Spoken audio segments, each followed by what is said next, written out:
the mind. See? What is the best method of learning the language of our dreams and visions? First of all, the recording of that of the same would be the logical step to undertake.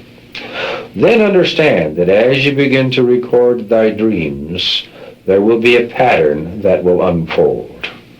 This pattern contains the keys to the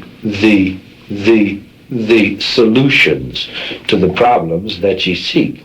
Now, again, what would ye dream over? What are ye interested in? For understand, though, of course, what ye are interested in is always given to thee in the form of a dream. But understand that this would be only thy first interest.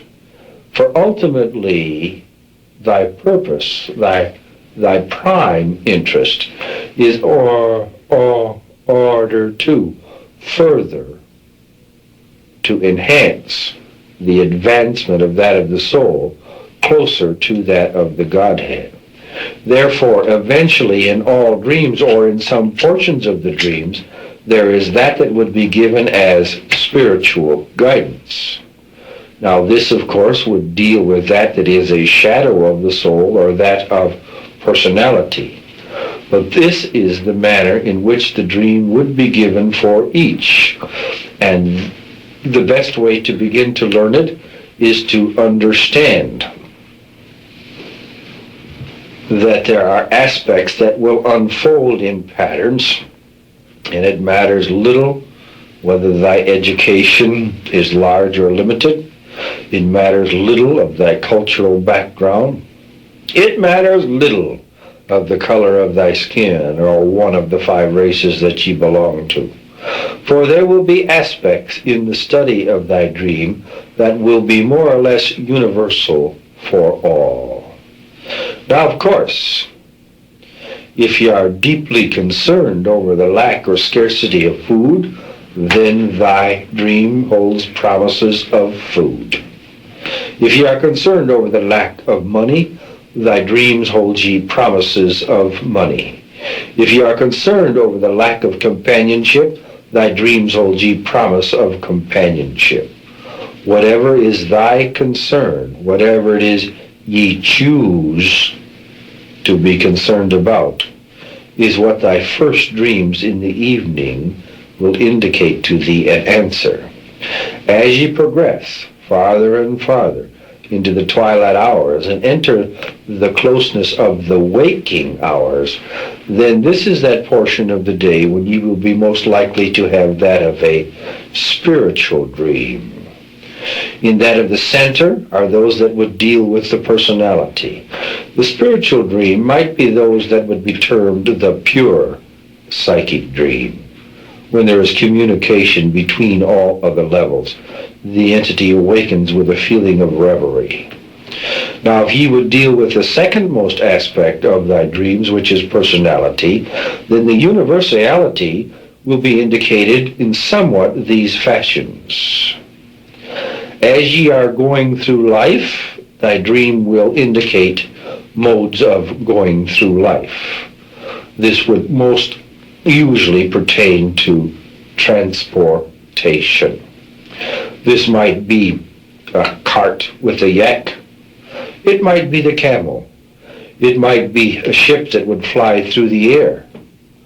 But all of these are indicating a path going through life, a road to follow, whether it be a trodden footpath or would hold a train that is streamlined.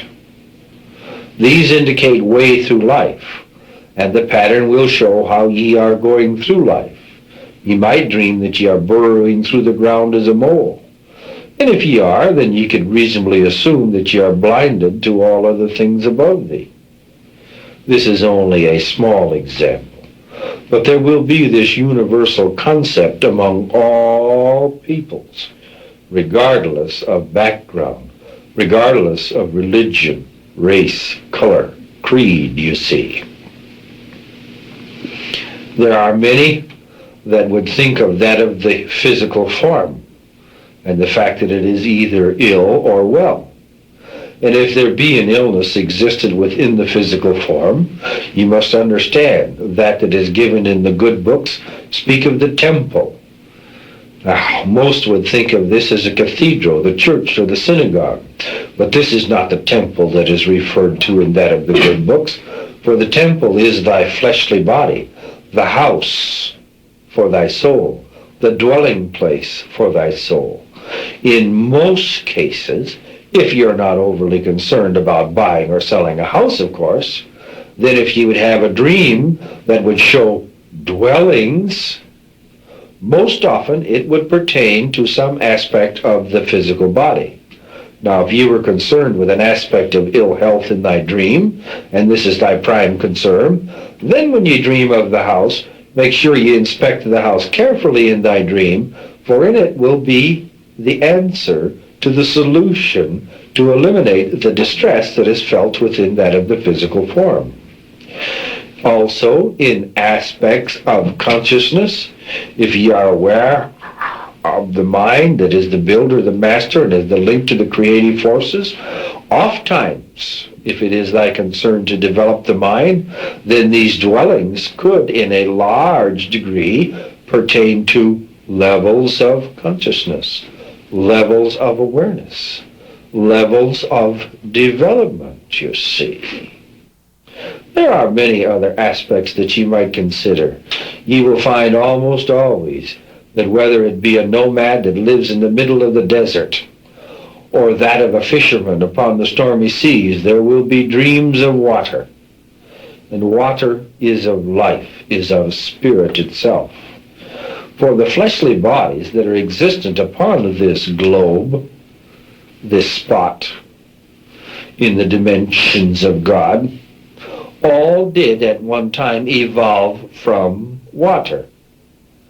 Now, this is not to say that the soul evolved from the water, but all forms of life as you know it did evolve from water. Water is the essence of life itself, and thy dream will pertain to life or to spirit, you see.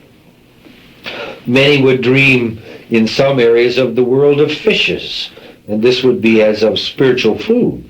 That is, unless you're very fat and you need to eat fish to lose bodily weight.